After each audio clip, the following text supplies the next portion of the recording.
Om Swastiastu. Yang terhormat Ibu Cok Dewi Widyahana Sundari SKM MSI selaku Ketua Penguji. Yang terhormat Ibu Dr. Igusti Agung Dewi Sarihati MBiomed selaku anggota penguji pertama. Yang terhormat Ibu Ida Ayu Madisri Arjani SIP MRG selaku anggota penguji kedua. Sebelumnya izinkan saya memperkenalkan diri terlebih dahulu. Saya Niputu Ayu Negara Canda Kirana NIM P07134019 Dalam kesempatan yang baik ini, izinkan saya mempresentasikan karya tulis ilmiah saya yang berjudul Gambaran Kadar Glukosa Darah Sewaktu pada Lansia di Banjarsekiran Balerang, Desa Lupekan, Kecamatan Tabanan. Baik, yang pertama bab 1 pendahuluan. Populasi penduduk dunia saat ini berada pada era aging population, di mana jumlah penduduk yang berusia lebih dari 60 tahun melebihi 7% dari total penduduk. Struktur penduduk Indonesia yang mulai berada pada era aging population ditandai dengan persentase penduduk lansia dari tahun 2020 yang mencapai lebih dari 10%, dan pada tahun 2030 diperkirakan akan mencapai 14,6%, bahkan pada tahun 2045 lansia di Indonesia diperkirakan hampir mencapai 1/5 dari seluruh penduduk Indonesia. Provinsi Bali menduduki peringkat keempat dengan persentase jumlah lansia terbesar yaitu 10,71% setelah DIY Yogyakarta, Jawa Tengah, dan Jawa Timur. Hal ini menandakan bahwa Provinsi Bali sudah masuk ke dalam salah satu provinsi di Indonesia yang memiliki struktur penduduk tua.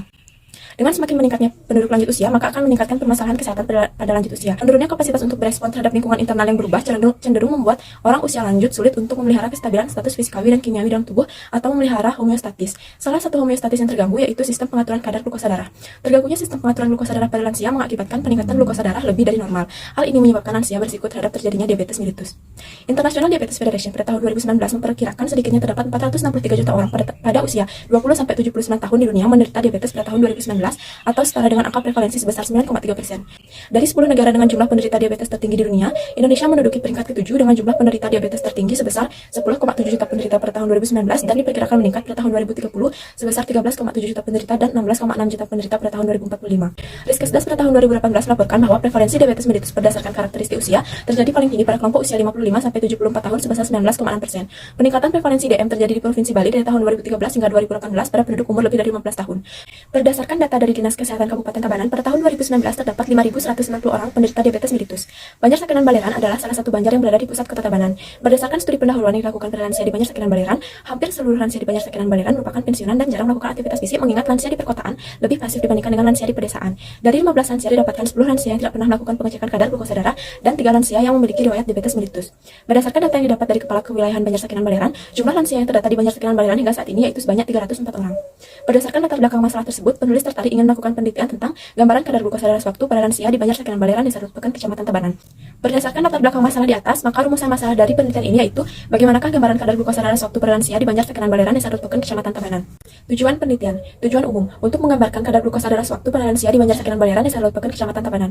Tujuan khusus yang pertama, mengidentifikasi karakteristik lansia di Banjarsekiran Balerang, Desa Lupekan, Kecamatan Tabanan berdasarkan usia, jenis kelamin, indeks massa tubuh, aktivitas fisik, tingkat pendidikan, dan kebiasaan mengonsumsi alkohol. Yang kedua, mengukur kadar glukosa darah sewaktu pada lansia di Banjarsekiran Balerang, Desa Lupekan, Kecamatan Tabanan. Yang ketiga, mendeskripsikan kadar glukosa darah sewaktu pada lansia di Banjarsekiran Balerang, Desa Lupekan, Kecamatan Tabanan berdasarkan karakteristik usia, jenis kelamin, indeks massa tubuh, aktivitas fisik, tingkat pendidikan, dan kebiasaan mengonsumsi alkohol. Baik, selanjutnya manfaat penelitian. Manfaat penelitian dalam penelitian ini dibagi menjadi dua, yaitu manfaat teoritis dan praktis.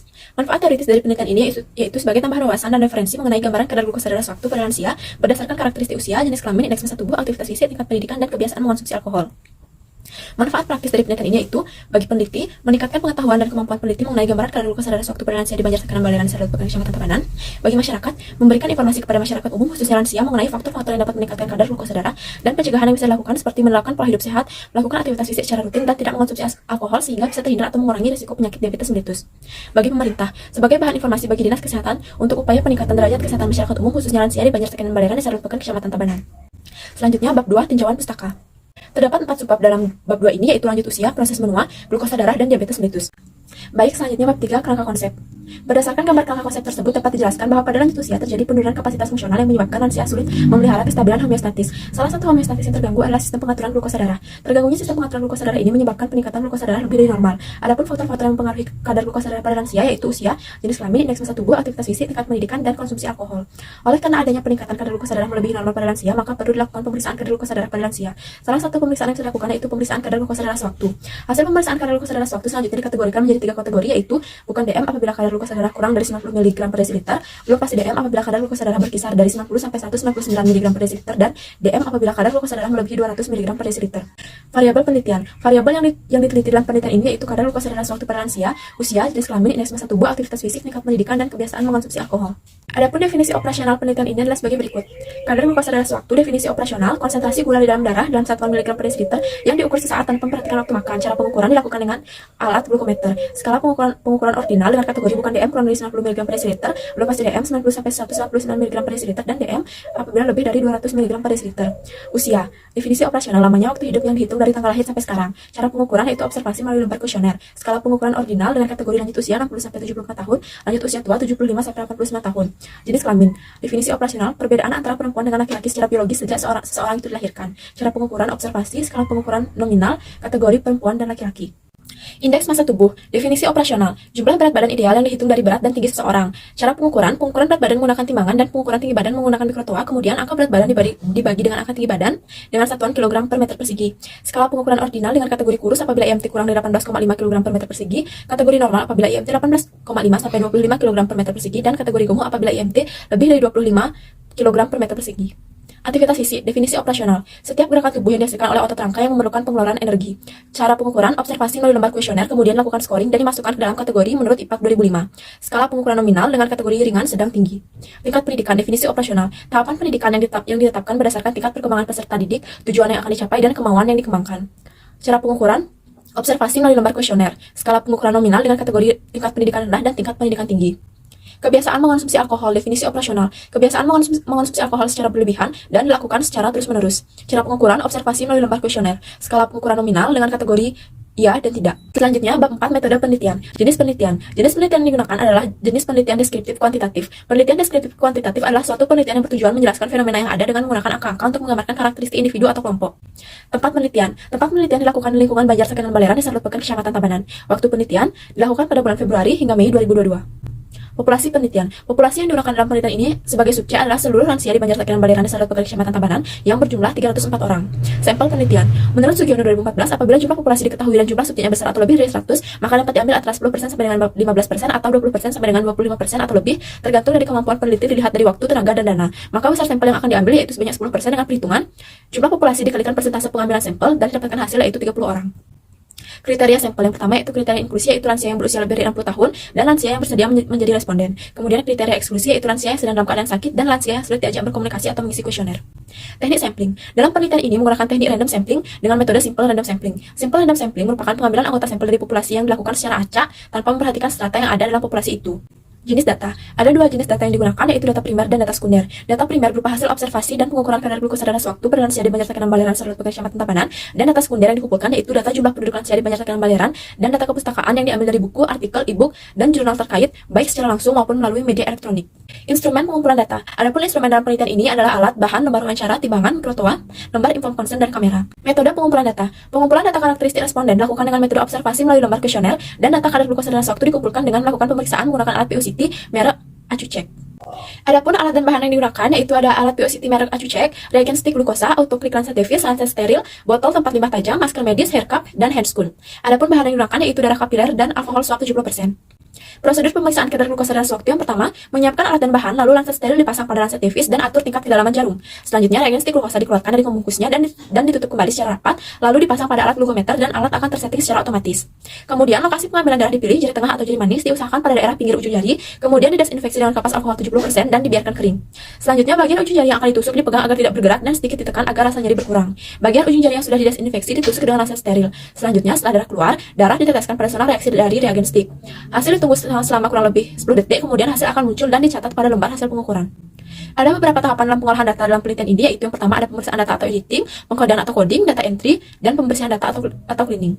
Analisa data. Teknik analisa data dalam penelitian ini menggunakan analisis statistik deskriptif. Dalam penelitian ini, data yang disajikan berupa gambaran karakteristik responden yang disajikan dalam bentuk distribusi frekuensi, persentase, dan narasi. Selanjutnya, data kadar glukosa darah sewaktu dimasukkan ke dalam bentuk tabel distribusi frekuensi sehingga memperoleh hasil berupa frekuensi, persentase, dan narasi. Selanjutnya, menentukan kadar glukosa darah sewaktu berdasarkan karakteristik dari responden yang disajikan dalam bentuk tabel distribusi frekuensi, persentase, dan narasi. Etika penelitian. Yang pertama, ethical clearance atau kelayakan etik. Yang kedua, informed consent atau persetujuan menjadi klien. Yang ketiga, anonymity atau tanpa nama. Yang keempat, confidentiality atau kerahasiaan. Yang kelima, respect for person atau menghormati individu. Yang kelima, benefits atau kemanfaatan, dan yang ketujuh justice atau berkeadilan. Bab 5, hasil dan pembahasan. Kondisi lokasi penelitian. Desa Lepekan terletak di pusat kota Tabanan yang merupakan pusat pemerintahan Kabupaten Tabanan. Secara administratif, Desa Lepekan terletak di wilayah Kecamatan Tabanan, Kabupaten Tabanan. Wilayah Desa Lepekan secara administratif dibatasi oleh wilayah desa-desa tetangga. Batas-batas wilayah Desa Lepekan adalah sebelah utara Desa Rajan Peken, sebelah timur berbatasan dengan Desa Banjaranyar, sebelah selatan Desa Bongan, dan sebelah barat Desa Dopeken. Secara administratif, Desa Lepekan terbagi atas 7 Banjardinas atau dusun yang meliputi Banjardinas Belas Lurung, Grogak Gede, Grogak Tengah, Sakenan Lodan, Sakenan Baleran, Taman Sari, dan Banjardinas Bangkung. Luas wilayah desa Darat Pekan adalah 400,36 hektar. Karakteristik lansia berdasarkan usia. Berdasarkan tabel 5, sebagian responden berasal dari kelompok usia 60-74 tahun yaitu sebanyak 83%. Karakteristik lansia berdasarkan jenis kelamin. Berdasarkan tabel 6, sebagian besar responden adalah responden dengan jenis kelamin perempuan yaitu sebanyak 57%. Karakteristik lansia berdasarkan indeks massa tubuh. Berdasarkan tabel 7, sebagian besar responden memiliki IMT dengan kategori gemuk yaitu sebanyak 43%. Karakteristik lansia berdasarkan aktivitas fisik. Berdasarkan tabel 8, sebagian besar responden memiliki aktivitas fisik ringan yaitu sebanyak 47%. Karakteristik lansia berdasarkan tingkat pendidikan. Berdasarkan tabel 9, sebagian besar responden memiliki tingkat pendidikan tinggi yaitu sebanyak 67%. Karakteristik lansia berdasarkan kebiasaan mengonsumsi alkohol. Berdasarkan tabel 10, sebagian besar responden tidak mengonsumsi alkohol yaitu sebanyak 77%. Distribusi kadar glukosa darah sewaktu pada lansia di Banjarsakinan Baleraan, Desa Darat Pekan, Kecamatan Tabanan. Hasil penelitian terhadap kadar glukosa darah sewaktu pada lansia di Banjarsakinan Baleraan, Desa Darat Pekan, Kecamatan Tabanan, didapatkan rata-rata kadar glukosa darah sewaktu pada lansia adalah sebesar 133,8 mg per desiliter. Data kadar glukosa darah sewaktu dapat dilihat pada gambar berikut. Berdasarkan gambar di atas, nilai kadar glukosa darah sewaktu terendah yaitu 88 mg per desiliter, sedangkan nilai kadar glukosa darah sewaktu tertinggi yaitu 239 mg per desiliter. Kadar glukosa darah sewaktu pada lansia berdasarkan kategori Perkeni 2015. Berdasarkan tabel 11, diketahui sebagian besar responden memiliki kadar glukosa darah sewaktu dengan kategori belum pasti DM yaitu sebanyak 73%. Kadar glukosa darah sewaktu pada lansia berdasarkan usia. Berdasarkan tabel 12 menunjukkan bahwa kadar glukosa darah sewaktu kategori bukan DM terbanyak pada kelompok usia 60-74 tahun sebanyak 10%. Kadar glukosa darah sewaktu kategori belum pasti DM terbanyak pada kelompok usia 60-74 tahun sebanyak 56% dan kadar glukosa darah sewaktu kategori DM terbanyak pada kelompok usia 60-74 tahun sebanyak 17%. Kadar glukosa darah sewaktu pada lansia berdasarkan jenis kelamin. Berdasarkan hasil pada tabel 13 menunjukkan bahwa kadar glukosa darah sewaktu kategori bukan DM terbanyak berjenis kelamin laki-laki sebanyak 6,7%, kadar glukosa darah sewaktu kategori belum pasti DM terbanyak berjenis kelamin perempuan sebanyak 46,7%, sedangkan kadar glukosa darah sewaktu kategori DM terbanyak berjenis kelamin perempuan sebanyak 10%. Kadar glukosa darah sewaktu pada lansia berdasarkan IMT. Berdasarkan hasil pada tabel 14 menunjukkan bahwa kadar glukosa darah sewaktu kategori bukan DM terbanyak pada kelompok IMT normal sebanyak 6,7%. Kadar glukosa darah sewaktu kategori belum pasti DM terbanyak pada kelompok IMT normal sebanyak 30% dan kadar glukosa darah sewaktu kategori DM terbanyak pada kelompok IMT gemuk sebanyak 16,7%. Kadar glukosa darah sewaktu pada lansia berdasarkan aktivitas fisik. Berdasarkan tabel 15 menunjukkan bahwa kadar glukosa darah sewaktu kategori bukan DM terbanyak pada kelompok aktivitas fisik berat sebanyak 10%. Kadar glukosa darah sewaktu kategori belum pasti DM terbanyak pada kelompok aktivitas fisik sedang sebanyak 36,7% dan kadar glukosa darah sewaktu kategori DM terbanyak pada kelompok aktivitas fisik ringan sebanyak 13,3%. Kadar glukosa darah sewaktu pada lansia berdasarkan tingkat pendidikan. Berdasarkan tabel 16 menunjukkan bahwa kadar glukosa darah sewaktu kategori bukan DM terbanyak pada kelompok tingkat pendidikan tinggi sebanyak 10%. Kadar glukosa darah sewaktu kategori belum pasti DM terbanyak pada kelompok tingkat pendidikan tinggi sebanyak 46,7% dan kadar glukosa darah sewaktu kategori DM terbanyak pada kelompok tingkat pendidikan tinggi sebanyak 10%.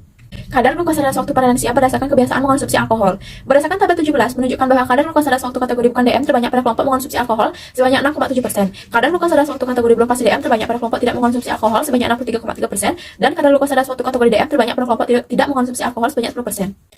Pembahasan. Kadar glukosa darah sewaktu pada lansia di Banjarsakinan Baleraan, Desa Darat Pekan, Kecamatan Tabanan. Hasil penelitian yang telah dilakukan terhadap 30 lansia di Banjarsakinan Baleraan, Desa Darat Pekan, Kecamatan Tabanan, diperoleh sebanyak 3 orang, 10% memiliki kadar glukosa darah sewaktu kategori bukan DM, 22 orang, 73% memiliki kadar glukosa darah sewaktu kategori belum pasti DM, dan 5 orang, 17% sisanya memiliki kadar glukosa darah sewaktu kategori DM.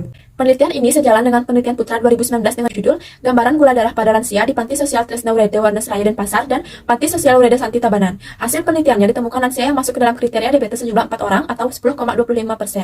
Begitu pula penelitian Reswan di KK 2017 dengan judul Gambaran Glukosa Darah pada Lansia di Panti Sosial Tresna Warda Sabay dan Alwi Secincin. Hasil penelitiannya ditemukan lansia yang masuk ke dalam kriteria diabetes sejumlah 4 orang atau 14,81%. Umur merupakan salah satu faktor mandiri terhadap peningkatan glukosa darah. Terlihat dari prevalensi diabetes yang meningkat bersama dengan pertambahan umur. Beban pengaturan glukosa darah pada lansia meliputi 3 hal yaitu resistensi insulin, hilangnya pelepasan insulin fase pertama, dan peningkatan kadar glukosa darah postprandial. Di antara ketiga gangguan tersebut yang paling berperan adalah resistensi insulin. Resistensi insulin tersebut dapat disebabkan oleh perubahan komposisi lemak tubuh lansia berupa meningkatnya komposisi lemak dari 14% menjadi 30%, massa otot lebih sedikit sedangkan jaringan lemak lebih banyak, menurunnya aktivitas fisik sehingga terjadi penurunan reseptor insulin, perubahan pola makan lebih banyak, makan karbohidrat, dan perubahan neurohormonal. Kadar glukosa darah sewaktu pada lansia berdasarkan usia. Berdasarkan karakteristik usia, lansia dalam penelitian ini dikelompokkan menjadi 2 kategori yaitu lanjut usia 60-74 tahun dan lanjut usia tua 78-89 tahun. Hasil penelitian menunjukkan bahwa sebagian besar lansia berasal dari kelompok lanjut usia 60-74 tahun sebanyak 25 orang, sedangkan 5 orang sisanya berasal dari kelompok lanjut usia tua 75-89 tahun. Hasil pemeriksaan kadar glukosa darah sewaktu pada lansia di Banjarsakinan Baleraan, Desa Darat Pekan, Kecamatan Tabanan menunjukkan bahwa responden yang memiliki kadar glukosa darah sewaktu kategori bukan DM terbanyak pada kelompok usia 60-74 tahun sejumlah 3 orang atau 10%. Kadar glukosa darah sewaktu kategori belum pasti DM terbanyak pada kelompok usia 60-74 tahun sejumlah 17 orang atau 56% dan kadar glukosa darah sewaktu kategori DM terbanyak pada kelompok usia 60-74 tahun sejumlah 5 orang atau 17%. Berdasarkan hasil tersebut, didapatkan gambaran bahwa kelompok lanjut usia 60-74 tahun memenuhi kriteria diabetes sebanyak 17%. Penelitian ini sejalan dengan penelitian resolusi DKK 2017 yang dilakukan pada lansia di Panti Sosial Tresnaureda, Sabay, dan Alwi Secincin, di mana yang masuk ke dalam kriteria diabetes berdasarkan usia, yaitu usia 60-74 tahun sebesar 16,67% dan 13,33% pada usia 75-90 tahun. Begitu pula penelitian Putra 2019 yang dilakukan pada lansia di Panti Sosial Tresnaureda, Wandas, Raya Denpasar, dan Panti Sosial Loveleda Santi Tabanan, di mana yang masuk ke dalam kriteria diabetes berdasarkan usia yaitu usia 60-74 tahun sebanyak 3 orang atau 75%. Hasil penelitian ini juga sejalan dengan data Riskesdas 2018, di mana prevalensi diabetes mellitus terjadi paling tinggi pada kelompok umur 55-74 tahun sebesar 19,6%. Menurut Putra 2019, umur merupakan salah satu faktor yang mampu mempengaruhi kadar gula darah. Hasil penelitian yang didapatkan, semakin tua seseorang, maka risiko peningkatan kadar glukosa darah dan gangguan toleransi glukosa akan semakin tinggi. Hal ini disebabkan oleh melemahnya semua fungsi organ termasuk sel pankreas yang bertugas menghasilkan insulin. Sel pankreas bisa mengalami degradasi yang menyebabkan hormon insulin yang dihasilkan terlalu sedikit sehingga kadar gula darah menjadi tinggi. Kadar glukosa darah sewaktu pada lansia berdasarkan jenis kelamin. Hasil pemeriksaan kadar glukosa darah sewaktu pada lansia di Banjar Sakinan Balerang Sarawak Kecamatan Tabanan menunjukkan bahwa responden yang memiliki kadar glukosa darah sewaktu kategori bukan DM terbanyak berjenis kelamin laki-laki sejumlah 2 orang 6,7%. Kadar glukosa darah sewaktu kategori belum pasti DM terbanyak berjenis kelamin perempuan sejumlah 14 orang atau 46,7%, dan kadar glukosa darah sewaktu kategori DM terbanyak berjenis kelamin perempuan sejumlah 3 orang atau 10%. Dari hasil tersebut dapat disimpulkan bahwa jenis kelamin perempuan memiliki kadar glukosa darah sewaktu yang lebih tinggi dibandingkan laki-laki. Hasil penelitian ini sejalan dengan data Riskesdas 2018, di mana prevalensi diabetes mellitus pada perempuan lebih tinggi dibandingkan laki-laki dengan perbandingan 12,7% terhadap 9%. Penelitian ini juga sejalan dengan penelitian Putra 2019. Hasil penelitian yang didapatkan, lansia perempuan cenderung mempunyai gula darah sewaktu lebih tinggi dari lansia laki-laki. Jenis kelamin mempengaruhi kadar glukosa darah karena perubahan persentase komposisi lemak tubuh pada lansia perempuan lebih tinggi daripada lansia laki-laki yang dapat menurunkan sensitivitas insulin. Perubahan komposisi lemak pada lansia yang telah menopause terjadi karena penurunan kadar hormon estrogen dan progesteron. Apabila hormon estrogen dan progesteron menurun, penggunaan lemak pada lansia wanita menjadi berkurang. Akibatnya, terjadilah penumpukan lemak di dalam tubuh lansia perempuan yang lambat laun menyebabkan berat badan berlebih atau obesitas. Kadar glukosa darah sewaktu pada lansia berdasarkan indeks massa tubuh. Pada penelitian ini, indeks massa tubuh dikelompokkan menjadi 3 kategori, yaitu kurus, kurang dari 18,5 kg per meter persegi, normal, 18,5 sampai 25 kg per meter persegi, dan gemuk lebih dari 25 kg per meter persegi. Hasil pemeriksaan kadar glukosa darah sewaktu pada lansia di Banjar Sakinan Balerang Sarawak Kecamatan Tabanan menunjukkan bahwa responden yang memiliki kadar glukosa darah sewaktu kategori bukan DM terbanyak pada kelompok IMT kategori normal sejumlah 2 orang atau 6,7%. Kadar glukosa darah sewaktu kategori belum pasti DM terbanyak pada kelompok IMT kategori normal sejumlah 9 orang atau 30%, dan kadar glukosa darah sewaktu kategori DM terbanyak pada kelompok IMT kategori gemuk sejumlah 5 orang atau 16,7%. Berdasarkan hasil tersebut dapat disimpulkan bahwa kadar glukosa darah sewaktu kategori DM berasal dari kelompok IMT kategori gemuk, yaitu 16,7%. Penelitian ini sejalan dengan penelitian Amir DKK 2015. Hasil penelitiannya menunjukkan bahwa dari 11 responden yang memiliki kadar glukosa darah sewaktu yang buruk, didapatkan 5 responden berasal dari kelompok indeks massa tubuh kategori overweight. Penelitian ini juga sejalan dengan penelitian Trablusun 2014. Menurut Trablusun 2014, orang dengan IMT kategori gemuk lebih dari 25 kg per meter persegi berisiko 1496 kali lebih besar menimbulkan kejadian diabetes mellitus tipe 2. Menurut Amir DKK 2015, pada orang yang obesitas terdapat kelebihan kalori akibat makan yang berlebih sehingga menimbulkan penimbunan lemak di jaringan kulit. Resistensi insulin akan timbul pada daerah yang mengalami penimbunan lemak sehingga akan menghambat kerja insulin di jaringan tubuh dan otot. Hal ini menyebabkan glukosa tidak dapat diangkat ke dalam sel sehingga akan meningkatkan kadar glukosa dalam darah. Kadar glukosa darah sewaktu pada lansia berdasarkan aktivitas fisik. Pada penelitian ini, aktivitas fisik dikelompokkan menjadi 3 kategori, yaitu ringan, sedang, dan berat. Hasil penelitian menunjukkan mayoritas lansia memiliki aktivitas fisik ringan sebanyak 14 lansia. Hasil pemeriksaan kadar glukosa darah sewaktu pada lansia menunjukkan bahwa responden yang memiliki kadar glukosa darah sewaktu kategori bukan DM terbanyak pada kelompok aktivitas fisik berat sejumlah 3 orang atau 10%. Kadar glukosa darah sewaktu kategori belum pasti DM terbanyak pada kelompok aktivitas fisik sedang sejumlah 11 orang atau 36,7%, dan kadar glukosa darah sewaktu kategori DM terbanyak pada kelompok aktivitas fisik ringan sejumlah 4 orang atau 13,3%. Berdasarkan hasil tersebut dapat disimpulkan bahwa kadar glukosa darah sewaktu kategori DM terjadi pada lansia yang memiliki aktivitas fisik ringan. Hal ini menunjukkan bahwa aktivitas fisik mampu mempengaruhi kadar glukosa darah pada lansia. Semakin ringan aktivitas fisik yang dilakukan, maka akan semakin tinggi kadar glukosa darah pada lansia. Penelitian ini sejalan dengan penelitian Aulia 2016 yang berjudul Hubungan Aktivitas Fisik dengan Kadar Gula Darah pada Pasien DM Tipe 2 di RSUD Karanganyar. Menurut Aulia 2016, seseorang yang memiliki aktivitas fisik ringan akan berisiko untuk mengalami peningkatan kadar gula darah dibandingkan orang yang memiliki aktivitas fisik berat. Aktivitas fisik dapat menyebabkan peningkatan kadar gula dalam darah melalui 2 cara, yaitu dengan kurangnya aktivitas fisik maka penumpukan jaringan lemak akan semakin tinggi yang dapat menyebabkan resistensi insulin, dan kurangnya aktivitas fisik juga dapat menyebabkan pengurangan kemampuan jaringan menerima insulin. Kadar glukosa darah sewaktu pada lansia berdasarkan tingkat pendidikan. Pada penelitian ini, tingkat pendidikan dikelompokkan menjadi 2 kategori, yaitu tingkat pendidikan tinggi dan tingkat pendidikan rendah. Hasil penelitian menunjukkan bahwa sebagian besar lansia berasal dari kelompok tingkat pendidikan tinggi sebanyak 20 orang. Hasil pemeriksaan kadar glukosa darah sewaktu pada lansia di Banjar Sakinan Balerang Sarawak Kecamatan Tabanan menunjukkan bahwa kadar glukosa darah sewaktu kategori bukan DM terbanyak pada kelompok tingkat pendidikan tinggi sejumlah 3 orang atau 10%. Kadar glukosa darah sewaktu kategori belum pasti DM terbanyak pada kelompok tingkat pendidikan tinggi sejumlah 14 orang atau 46,7%, dan kadar glukosa darah sewaktu kategori DM terbanyak pada kelompok tingkat pendidikan tinggi sejumlah 3 orang atau 10%. Berdasarkan hasil tersebut, mendapatkan gambaran bahwa kelompok tingkat pendidikan tinggi memenuhi kriteria diabetes sebanyak 10%. Penelitian ini sejalan dengan penelitian Milita DKK 2021. Hasil penelitian dari dapatkan p-value 0,000, artinya ada hubungan signifikan antara tingkat pendidikan dengan terjadinya DM tipe 2 pada lansia di Indonesia. Dan didapatkan nilai OR sebesar 0,403, artinya bahwa responden dengan tingkat pendidikan tinggi memiliki resiko 40,3% mengalami DM tipe 2 lebih besar dibandingkan dengan responden dengan tingkat pendidikan rendah. Glukosa darah waktu pada lansia berdasarkan kebiasaan mengonsumsi alkohol.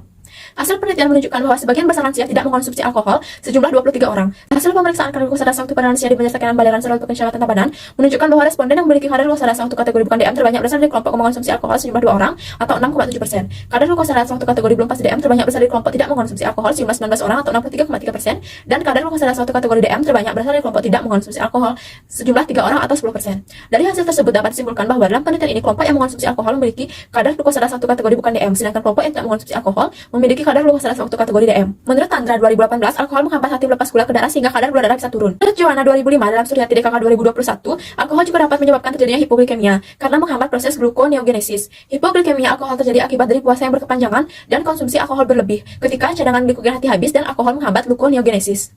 Berdasarkan hasil penelitian dan pembahasan mengenai kadar glukosa darah waktu pada lansia di Banjarsekiran Balerang Sarawak Kecamatan Tabanan, maka dapat disimpulkan sebagai berikut. Yang pertama, karakteristik lansia di Banjarsekiran Balerang di Sarawak Kecamatan Tabanan, 83% merupakan kelompok lanjut usia 60-74 tahun, 60% responden berjenis kelamin perempuan, 43% responden memiliki IMT kategori gemuk, 47% responden merupakan kelompok aktivitas fisik ringan, 67% merupakan kelompok tingkat pendidikan tinggi, dan 77% responden merupakan kelompok tidak mengkonsumsi alkohol. Kedua, hasil pemeriksaan kadar glukosa darah waktu pada 30 responden menunjukkan 73% responden memiliki kadar glukosa darah waktu kategori belum pasti DM, 17% responden memiliki kadar glukosa darah waktu kategori DM, dan 10% responden memiliki kadar glukosa darah waktu kategori bukan DM. Nilai glukosa darah waktu terendah yaitu 88 mg per desiliter, sedangkan nilai tertinggi yaitu 239 mg per desiliter. Nilai rata-rata kadar glukosa darah waktu pada 30 responden adalah 133,8 mg per desiliter. Yang ketiga, sebanyak 73% responden memiliki kadar glukosa darah waktu kategori belum pasti DM yang berdasarkan karakteristik 56% merupakan kelompok lanjut usia 60-74 tahun, 46,7% berjenis kelamin perempuan, 30% merupakan kelompok IMT kategori normal, 36,7% merupakan kelompok aktivitas fisik sedang, dan 46,7% merupakan kelompok tingkat pendidikan tinggi, dan 63,3% merupakan kelompok tidak mengkonsumsi alkohol. Menurut saran yang dapat diberikan berdasarkan penelitian yang telah dilakukan yaitu yang pertama, bagi lansia disarankan untuk rutin melakukan pemeriksaan glukosa darah dan pemeriksaan laboratorium. Pemeriksaan laboratorium yang disarankan untuk lansia yaitu meliputi profil lipid, kolesterol total, HDL, LDL, trigliserida, hematologi rutin, urin rutin, dan asam urat. Yang kedua, bagi lansia dengan kadar glukosa darah satu kategori DM dianjurkan untuk melakukan perbaikan pola makan melalui pemilihan makanan yang tepat dan rutin melakukan aktivitas fisik. Pola makan yang tepat adalah pola makan yang disesuaikan dengan kebutuhan energi perseorangan. Lansia juga disarankan untuk melakukan pemeriksaan di fasilitas kesehatan baik rumah sakit, puskesmas, maupun klinik untuk mendapatkan konsultasi lebih lanjut. Bagi peneliti selanjutnya disarankan untuk menambahkan faktor atau variabel lain seperti pola makan dan riwayat keluarga penderita DM. Baik, sekian presentasi karya tulis ilmiah saya. Mohon maaf jika ada kesalahan kata. Akhir kata saya tutup dengan Param Santi. Om Santi Santi Santi Om.